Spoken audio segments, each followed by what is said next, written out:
She handed me a contract and said, 90 days, not a minute more. I was standing in the middle of a kitchen bigger than my entire apartment, holding a mug of coffee I hadn't asked for, wondering how I'd gotten there. The countertops were marble, the kind you see in renovation magazines at the dentist's office. There was a skyline outside the window that I recognized, downtown Toronto, the CN Tower off to the left, but it looked different from up here. Everything looks different from the 42nd floor. Her name was Lenora Ashby, and she was offering me $250,000 to be her husband for 90 days. I said no. She slid the contract across the island anyway. I need to back up. My name is Marcus. I'm 41 years old. I run a small renovation crew out of Scarborough. Me, 2 guys I've known since high school, and a van that needs a new transmission more than it needs anything else in the world. We do kitchens, bathrooms, the occasional basement. Nothing fancy. We're the kind of contractors people hire when they want the job done right but can't afford the companies that put their logo on hockey rink boards. My daughter's name is Rosie. She's 8. She has her mother's nose and my stubbornness, which is the worst possible combination, and I mean that as the highest compliment I know how to give. Her mother, Claire, passed 3 years ago. Ovarian cancer, 13 months from diagnosis to the end. Rosie was 5. She still sometimes sets 2 plates at dinner without meaning to. I'm not telling you this for sympathy. I'm telling you because you need to understand who I was when I walked into Lenora Ashby's building that October morning. I was a man who hadn't slept more than 5 hours in one stretch for 3 years. A man who was behind on his line of credit and ahead on nothing. A man who packed Rosie's lunch every morning and dropped her at school, and then drove to other people's houses and made them beautiful. And then came home to a house that still had Claire's handwriting on a grocery list, stuck to the fridge with a magnet from Niagara Falls. I was not a man looking for anything. The job at Ashby Tower had come through a referral. Third party, the way they always are. Somebody who knew somebody's property manager. The project was a guest suite on the 39th floor of her residential building. Tile work, new cabinetry, a bathroom that needed its entire plumbing reconfigured. 4 weeks, maybe 6. Standard scope. I met Lenora on the second day. She came into the suite at 7:15 in the morning, while I was still laying out measurements on the floor with blue tape. She was in workout clothes, the kind that look expensive even when they're plain, and she was carrying a phone to her ear and a coffee in her other hand, and she walked through my work zone like she hadn't noticed it existed. "You're the contractor," she said. Not a question. She didn't look up from her phone.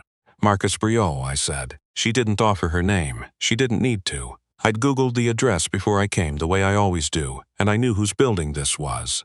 Lenora Ashby, 44 years old, founder of Ashby Capital Group, one of the 20 wealthiest people in Ontario. Her photo was on the cover of a business magazine I'd seen at the dentist 2 months earlier, right next to the renovation magazine with the marble countertops. She walked around the perimeter of the room, glancing at my tape lines, and then she left without saying anything else. I thought that was the end of it. It wasn't. She came back the next morning, and the morning after that, always early, always with coffee she didn't offer to share, always with the look of someone who had 17 things on her mind and was briefly interrupting all of them to stand in my work zone for reasons I couldn't explain. On the 4th morning, she spoke. "You remeasured the east wall," she said. I had. The original measurements from the property manager's file were off by almost 4 centimeters. Not enough to matter on most jobs, but enough to throw off the cabinet alignment in a way that would have been obvious to anyone who looked closely. "The drawings were wrong," I said. She looked at me then, really looked at me the way people do when they're recalibrating something. "The last contractor didn't catch that," she said. "The last contractor probably just ordered from the drawings," I said. "I don't order from drawings until I've walked the room myself." She nodded once, slowly, like she was filing something away.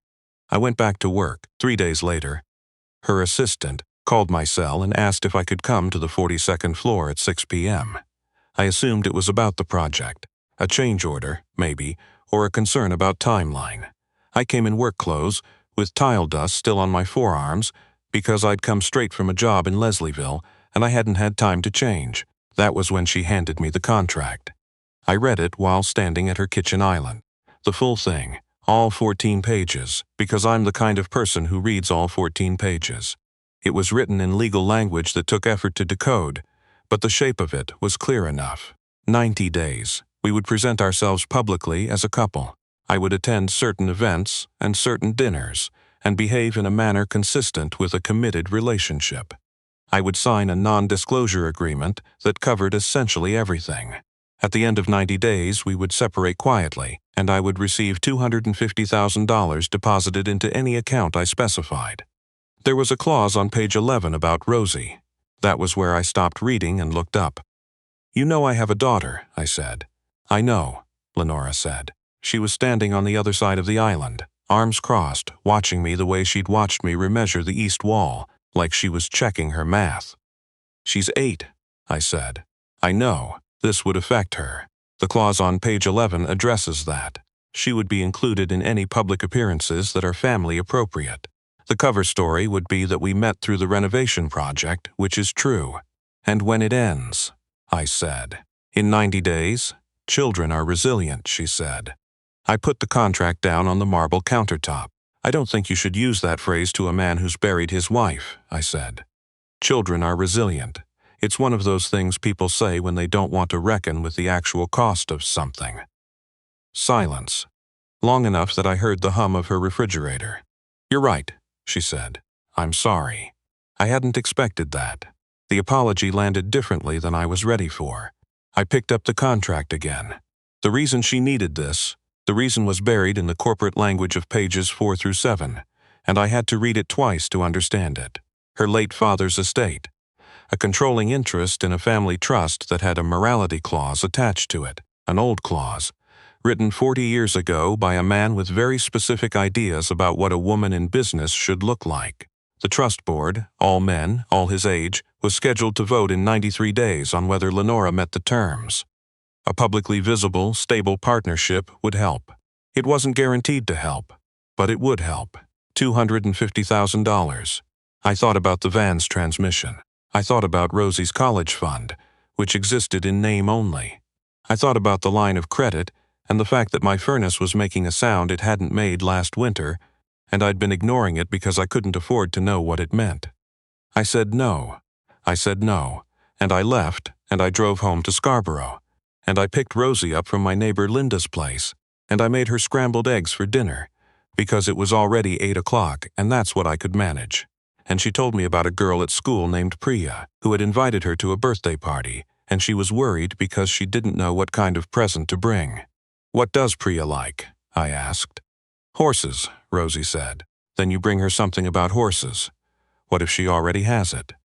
"Then she'll have 2, I said, "and she'll know you paid attention." Rosie thought about that and decided it was good logic. She ate her eggs. I sat across from her and thought about $250,000. And told myself I'd made the right call. Then the furnace made the sound. It wasn't the transmission kind of bad, it was worse. The HVAC guy came 2 days later and stood in my basement with a flashlight and a face that told me everything before he opened his mouth. The heat exchanger was cracked. In a gas furnace, that's not a repair, that's a replacement. He quoted me $8,000. I stood there nodding like this was information I was receiving calmly. And then he left and I sat on the basement stairs for a while, doing the math in a way that didn't work out no matter how I arranged the numbers. I called Lenora Ashby's assistant the next morning.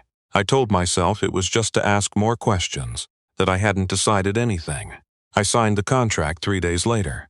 The first public appearance was a dinner at the Royal Ontario Museum. A fundraiser for the Natural History Wing, the kind of event where the women wear dresses that cost more than my van, and the men wear suits that fit like they were sewn directly onto their bodies. Lenora's assistant had sent a car to my apartment. The driver held the door. I sat in the back in a suit I'd bought the previous Saturday at a place on Queen Street West, the kind of place with dressing rooms, and a tailor and a salesperson who didn't flinch at the tile dust under my fingernails. I'd gotten the suit hemmed. I'd read somewhere that you can tell a good suit by whether the hem is done right. Rosie had watched me get dressed from the doorway of my bedroom. She was in pajamas, and Linda was on the couch with a book, and Rosie studied me for a long time with a particular seriousness that 8-year-olds apply to things they find unusual. "You look like someone on TV," she said. Good TV or bad TV? She tilted her head. The kind where things work out, she said. I kissed the top of her head and I went. Lenora was waiting in the lobby of the museum. She was wearing something dark blue, and her hair was down, and I'd only ever seen her in workout clothes or in the crisp corporate armor she wore around the building, and for a moment I didn't recognize her, not because she looked different, because she looked real in a way she hadn't before. Less like a magazine cover, more like a person. You wore a tie, she said. Was that wrong? No, she said. It's right, nobody wears ties anymore. It'll be noticed. We walked in together. Her hand was on my arm and it was light, practiced, the gesture of someone who'd learned how to perform closeness without feeling it. I recognized the posture. I'd done something similar at Claire's work events, back when she was still well enough to go. The specific arrangement of two people who are presenting themselves to a room. The dinner was 3 hours long. I sat next to a man named Douglas who managed a pension fund and wanted to tell me about it. I listened. I asked questions. I'm a decent conversationalist when someone gives me enough material to work with, and Douglas had a lot of material. At one point, Lenora laughed at something I said. Really laughed, surprised out of her composure, and I noticed the way the people around us noticed it, like they were recalibrating something. In the car on the way home, she was quiet for a long time. You were good tonight, she said finally. Douglas is an interesting guy, I said. Nobody has ever said that about Douglas. He spent 15 years as a field geologist before he went into finance. He was in Labrador for 2 of them. That's interesting. She looked at me in the way she'd looked at me over the east wall measurements. Most people don't ask about the before, she said. The before is usually the best part, I said. She looked out the window at the lights of the gardener. I looked at my own hands in my lap. The tile dust was gone. I'd scrubbed hard before the car arrived, but there was still a faint line of callus across my palm that no amount of scrubbing changes. The weeks accumulated. I kept working. The guest suite in the building was finished by week 3, and I started a new project in the annex, a kitchen gut and rebuild for a young couple who'd just bought their first house. Regular work, ordinary work, the kind I've always done. But twice a week, sometimes 3 times, there was an event, a dinner, a gallery opening, a charity auction in a hotel ballroom in Yorkville where everything was cream and gold and the glasses were always full. Rosie came to 2 of them. The first was a daytime event, a fundraiser at a waterfront park in November, bundled up Toronto cold, hot chocolate from a vendor cart, families moving around displays about lake conservation.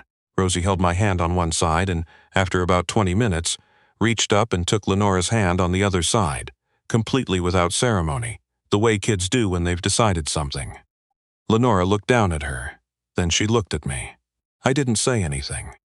Rosie asked Lenora if she'd ever seen a snapping turtle in the wild, because there was a display about them, and she'd seen one once at a creek near her grandmother's place, and it had been, in her words, absolutely prehistoric. I haven't, Lenora said. They can live to 80, Rosie told her. That's longer than most people, Lenora said. I know, Rosie said seriously. They've figured something out that we haven't. I watched Lenora Ashby, founder of Ashby Capital Group, one of the 20 wealthiest people in Ontario, crouch down to look at the snapping turtle display with my 8-year-old daughter. She asked questions, real questions, not the performed interest of someone being polite, but the actual questions of someone who'd just encountered a thing they hadn't thought about before. She was still crouching when Rosie said, "My mom died." I went very still. "I know," Lenora said softly. "I'm sorry. Do you think she sees us?" Rosie asked. She was looking at the turtle display. Her voice was completely matter-of-fact, the way she gets when she's asking something that's been sitting in her for a while. Lenora was quiet for a moment. "I don't know," she said, "but I think the people who loved us don't go somewhere that's entirely away. I think they stay a little bit in the things they touched." She paused. "Is that too strange?" Rosie considered this with great seriousness. "No," she said. "That's actually kind of scientific." Later, walking back to the car, Lenora was quiet. I didn't fill the silence. I've learned, over the years, that some silences are doing work and you shouldn't interrupt them. At day 60, something shifted. I couldn't tell you exactly when. It wasn't a single moment. It was the way things accumulate, the way calcium builds up in pipes, slow and invisible until suddenly the pressure is different. She called me on a Tuesday night, not her assistant. Her. Did you eat? She said. I made pasta. I said, what kind? The kind from a box. Pause. I have leftover risotto, she said. From a thing I had tonight. It's actually good. I know that's not the sentence you'd expect from me. Why not? Another pause. Because I'm not a person who tells people things are actually good, she said. I'm usually more measured than that. I drove over. I'm still not entirely sure why. The risotto was very good. We sat at her kitchen island, the marble one, and ate standing up, because neither of us had suggested sitting at the actual table, and somehow neither of us went to correct it. We talked about her father. She talked about her father for a long time. He had been difficult and certain, and he had raised her to be extraordinary, and he had also, quietly his whole life, believed that extraordinary women needed ordinary men to ground them. That was the clause in the trust. That was the thing she was navigating. Do you think he was wrong? I said. She thought about it. I think he was limited, she said. I think he loved me and he was limited. Both things are true. I thought about my own father. He'd been a plumber in Hamilton. He'd worked his whole life with his hands, and he'd been proud of it, and he'd also, I think, always wanted slightly more for me, without knowing how to say that, without it sounding like a criticism of himself. I understood the feeling of being loved by someone whose love had edges they couldn't quite see around. We stood at her kitchen island for almost 2 hours. When I left, she walked me to the elevator, which she'd never done before. We stood there waiting for it in a silence that was different from the other silences. Thank you for coming, she said. Thank you for the risotto, I said. The elevator opened. I got in. The doors closed. I drove home through the city. It was almost midnight, and the streets had that particular emptiness that Toronto gets in November. The cold that keeps everyone inside, the orange glow of the streetlights on wet pavement. I turned onto my street, and I sat in the van in front of my house for a while. I had 22 days left on the contract. I thought about Rosie and the snapping turtle. I thought about what Lenora had said. They stay a little bit in the things they touched. I thought about Claire's grocery list on the fridge, which I still hadn't taken down, which I wasn't sure I ever would. I thought about what it costs to need someone, the specific weight of that, the way you have to decide, every day, whether the cost is something you can carry. On day 87, I was in the annex finishing the kitchen tile when my phone rang. It was Rosie's school. She'd fallen on the ice at recess and hit her head, and they'd called a precaution, and could someone come pick her up? I called Linda. No answer. I called my brother in Oakville. No answer. I don't know why I called Lenora. I know why I called Lenora. She picked up on the second ring. I need someone to get Rosie from school, I said. I'm on a job and I can't reach anyone, and she's not seriously hurt, but they need a pickup and I'm going, she said. Text me the address. I stood in the middle of that annex kitchen, tile adhesive on my hands, a half-set section of backsplash waiting for me, and I felt something happen in my chest that I didn't have a clean name for. Lenora picked Rosie up from school. She texted me a photo. The two of them in the back of the car, Rosie with an ice pack held to the side of her head, and the expression of someone who is milking the drama for everything it's worth, and Lenora looking at her with something on her face that I recognized. It was the look of someone who hadn't meant to care about something and does. Rosie was fine. Minor bump, no concussion, home with a juice box and a lot of opinions about the structural integrity of the school's ice maintenance practices. Lenora stayed until I got home. She was sitting at my kitchen table, helping Rosie with a jigsaw puzzle. A 1,000-piece map of Canada that had been on the table, half-finished, for approximately 4 months, and they were working on the Maritime Provinces, which are a nightmare of similar blues. And they both looked up when I came in. Alberta's done, Rosie said. I can see that, I said. Lenora says New Brunswick and Nova Scotia are basically the same color on purpose to make people feel bad about themselves. That's not exactly what I said, Lenora said. It's the spirit of what you said, Rosie said. I sat down at the table. I looked at the two of them over the puzzle. Lenora glanced up at me and then back down at the pieces, and I could see the same calculation happening in her face that I recognized from the contract, from the museum dinner, from every room I'd watched her work, the careful management of something she was trying not to name. 3 days later, I finished the annex kitchen. The clients were happy. They paid on time, which is not something you take for granted. I sat in my van outside their house and I thought, 9 days. 9 days until the contract ended. 9 days until $250,000 landed in my account. 9 days until this thing, whatever it was supposed to conclude. The board vote had happened on day 82. Lenora had won. She'd told me by text, 3 words. We got it. I'd texted back a thumbs up, which is the least adequate response I've ever sent, and I'd known it was inadequate the moment I sent it. 9 days. I drove to her building. I didn't have an appointment. I hadn't called ahead. I went up to the 42nd floor and I knocked on her door. And when she opened it, she was in work clothes, heels, like she'd just come from the office, and she looked at me with the expression of someone who is not surprised, but had been pretending to themselves that they might be. The contract ends in 9 days, I said. I know, she said. I want to talk about that. She stepped back and let me in. We sat at the kitchen island, the marble one. I'd stood at this counter and said no to her once, and then I'd stood here and signed a piece of paper that was supposed to draw a clean line around something that turned out not to be containable. The contract ends and I get paid, I said. That's how this was supposed to work. Yes, she said. I don't want the money, I said. The look on her face. I don't have the right words for it. It was the look of someone who's been managing risk for so long they've forgotten what it feels like when a variable behaves in a way they didn't model. Marcus. I don't want the money, I said again. I want you to have dinner with me on Thursday, not at a fundraiser, not at a hotel in Yorkville. At a place I know in Scarborough that has the best Portuguese chicken in the city, and the tables are too close together and the owner knows my daughter's name. Silence. And I want you to tell me what you actually think, I said. About all of it, not the managed version, the actual thing. She was quiet for a long time. Outside the window, Toronto was doing what Toronto does in late December. Low gray sky, that pre-snow stillness that sits over the city like a held breath. I think I came and got your daughter from school, she said, finally. And I think I stayed for 3 hours doing a puzzle, and I think I had one of the better evenings I can remember. And I think that terrifies me more than anything I've dealt with in a boardroom. Why? Because I know how to win in boardrooms, she said. I looked at my hands on the countertop, the callus line across my palm. I don't have $250,000, I said. I have a van that needs a transmission and a daughter who is unreasonably good at geography puzzles. I can't match what your world looks like. I know that, she said. But I will always check the measurements myself, I said. And I will always wrap the thing that matters carefully.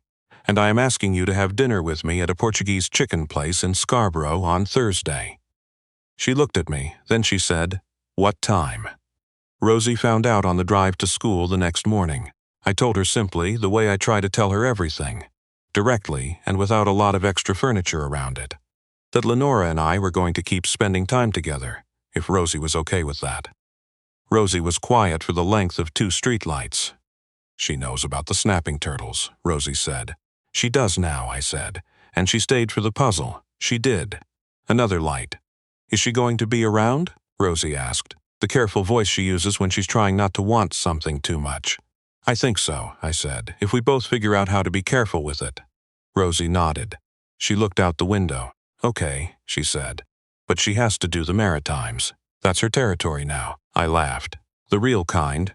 The kind that comes from somewhere that's been quiet a while. The contract expired on a Thursday morning. $250,000 sat in my account for 4 days before I called Lenora and told her I was giving it back. She argued.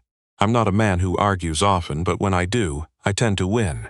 And I told her that I didn't do the last 90 days for the money, and I wasn't going to take the money, and that was the end of it. She said that was the most stubborn thing she'd ever heard. I said she hadn't met my daughter yet on a morning when there's no more cereal. The furnace works. I got it fixed in November with an advance on the annex job, the regular way, the way I figure things out. The van's transmission is still a problem. It will continue to be a problem for a while. Rosie finished the Canada puzzle last February, all 1,000 pieces. She made me take a photo and she texted it to Lenora, who texted back a single word, Maritimes. Then a second message, well done. Rosie showed me both messages like they were certificates. I don't have a clean ending for this. Life doesn't work like that. And if someone tells you their life has a clean ending, they're either lying or they're not done yet. What I have is this. I check the measurements myself. I wrap the things that matter carefully. I make scrambled eggs when dinner gets away from me, and I drop Rosie at school, and I drive to other people's houses and I make them better with my hands. And on most Thursday nights, we go to the place in Scarborough. Lenora has the chicken. I have the piri-piri.